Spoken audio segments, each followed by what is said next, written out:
Showbiz অঙ্গনে নেমে এসেছে শোকের ছায়া। ইকরার আকস্মিক মৃত্যুর খবরে স্তব্ধ সহকর্মী ও ভক্তরা। সামাজিক যোগাযোগ মাধ্যমে একের পর এক আবেগঘন পোস্টে উঠে এসেছে দুঃখ, প্রশ্ন আর মানসিক স্বাস্থ্যের প্রসঙ্গ। সন্তানের ভবিষ্যৎ নিয়ে উদ্বেগ জানিয়ে অভিনেতা ইরফান সাজ্জাদ লিখেছেন, বাচ্চাগুলোই শেষ পর্যন্ত ভুক্তভোগী হয়।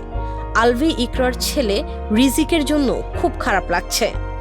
অভিনেত্রী সালহা খানম নাদিয়া লিখেছেন, শান্তিতে থাকো ইকরা, আল্লাহ তোমাকে জান্নাত নসিব করুক। তাসনুভা তিশা শেয়ার করেছেন ইকরার সঙ্গে তার শেষ কথোপকথনের স্ক্রিনশট। তিনি লিখেছেন, মানসিক স্বাস্থ্য নিয়ে কথা বলার সময় এখনই। যারা ভেতরে ভেতরে ভেঙে পড়ছে তাদের খোঁজ রাখুন। অভিনেত্রী গোলাম ফরিদা ছন্দা প্রশ্ন তুলেছেন, কিছু একটা সমস্যা তো নিশ্চয়ই ছিল। আহা বাচ্চাটা।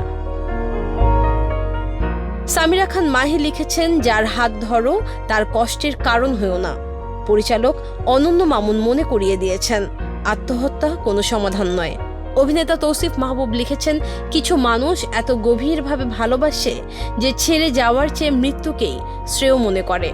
অভিনেত্রী তমা মির্জা দীর্ঘ পোস্টে ভালোবাসা, অবহেলা আর মানসিক যন্ত্রণার কথা তুলে ধরেছেন। আর পারসা ইভানা লিখেছেন, চারিদিকে এত মিথ্যা ভালোবাসা কেন, আমার দম বন্ধ লাগে।